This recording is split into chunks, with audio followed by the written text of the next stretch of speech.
السلام علیکم ورحمۃ اللہ وبرکاتہ۔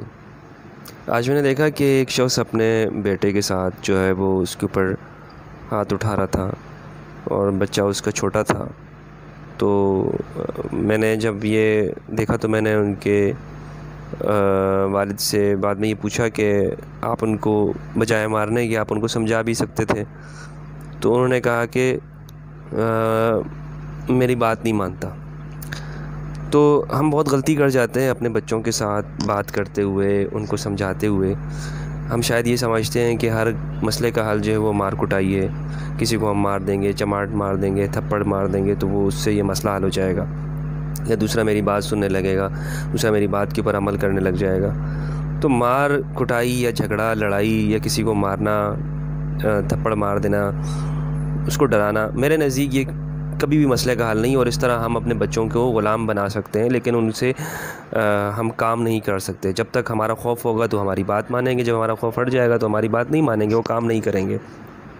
اس لیے اس چیز کو ہمارے ہاں جو معاشرے میں یہ زہر کی طرح ہماری روایات کے اندر ہے، اس کو ختم کرنا ہوگا۔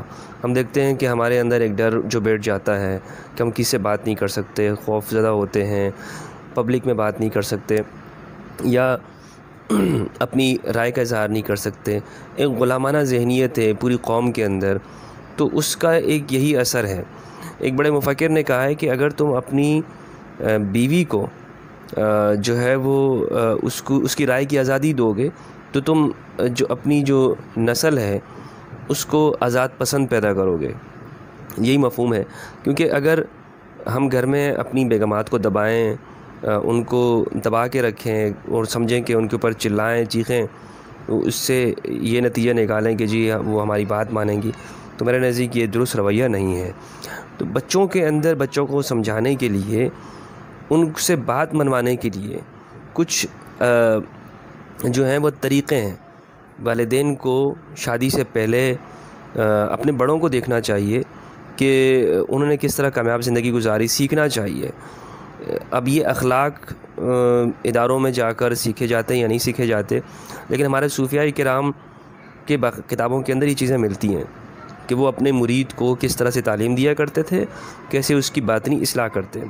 تو بہرحال چاہیے یہ کہ ہم اس چیز کو سیکھیں، اپنے بچوں کو مارنے اور ان کی کٹائی کرنے کے بجائے ان سے بات منوانے کا طریقہ سیکھیں۔ مثلاً سب سے بات منوانے کا سب سے بہتر جو طریقہ ہوتا ہے نا میرے بھائی، جو ہمارے پیارے نبی حضرت محمد مصطفیٰ صلی اللہ علیہ وآلہ وسلم خاتم النبیین نے ارشاد فرمایا، وہ یہ ہے کہ ہم خود عمل کریں چیزوں کے اوپر۔ اگر مثلا ہم بچے سے یہ کہیں بچہ کبھی جھوٹ مت بولنا، کبھی جھوٹ بہت گناہ ہوتا ہے، یہ ہوتا ہے اتنا فلاں ہوتا ہے، جھوٹ کی بارے میں اس کو بتاتے رہیں، لیکن خود ہمارا عمل ایسا ہو کہ جس سے جھوٹ نکلتا ہو، تو بچہ تو کبھی بھی سچ نہیں بولے گا۔ یا ہم کہیں کہ گالی مت دو بیٹا، گالی گناہ ہوتی، گالی سے اللہ عذاب دے دے گا، یہ کر دے گا، فلاں ہو جائے گا، یہ ہو جائے گا، لیکن ہم خود اپنے معمولات کے اندر، گھر کے اندر گالیاں دیتے ہوں بڑوں کو، چھوٹوں کو، یا جو ہے وہ بیوی کو، تو بچہ کیا سیکھے گا؟ تو اس لیے وہی جو آپ عمل کریں گے نا وہی وہ سیکھے گا۔ تو آپ یا ہم سب کو چاہیے کہ ہم سب سے پہلے تو اگر چاہیں کہ اپنے بچوں سے بات منوائیں تو خود ایک کام کرتے رہیں۔ جب ہم وہ کام کریں گے بچہ ہمیں دیکھے گا، پھر کیا ہوگا؟ وہ بھی وہی کام کرنے لگ جائے گا۔ ٹھیک ہے، تو بچوں کو اگر ہم یہ کہیں گے، بچوں کی بات مانیں گے تو وہ بھی ہماری بات مانیں گے۔ یہ کسی بھی جگہ نہیں ہے کہ بھئی آپ مار کٹائی سے اپنے بچے سے مسئلے حل کروا سکتے ہیں، نہیں ہے۔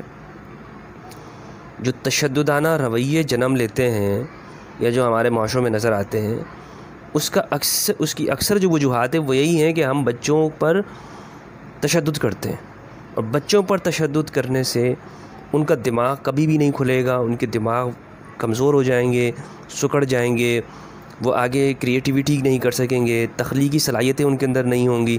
اگر ہم چاہتے ہیں کہ تخلیقی صلاحیتیں ہمارے بچوں کے اندر بیدار ہوں تو مدارس، اسکولوں، کالجز، یونیورسٹی، گھر کے ماحول کے اندر، گلی محلے میں گالم گلوچ اور مار کٹائی کے اس کلچر کو سراسر ختم کرنا ہوگا۔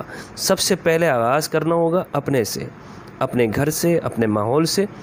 اگر کسی کو ہم اس طرح کرتے ہوئے دیکھیں تو اس سے گزارش کریں کہ بھائی نہ مارے۔ آپ صلی اللہ علیہ وسلم نے فرمایا کہ جو ہمارے بچوں پہ شفقت نہیں کرتا وہ ہم میں سے نہیں ہے۔ بچوں پہ شفقت کریں، انہیں ڈرائیں نہیں۔ بہت شکریہ۔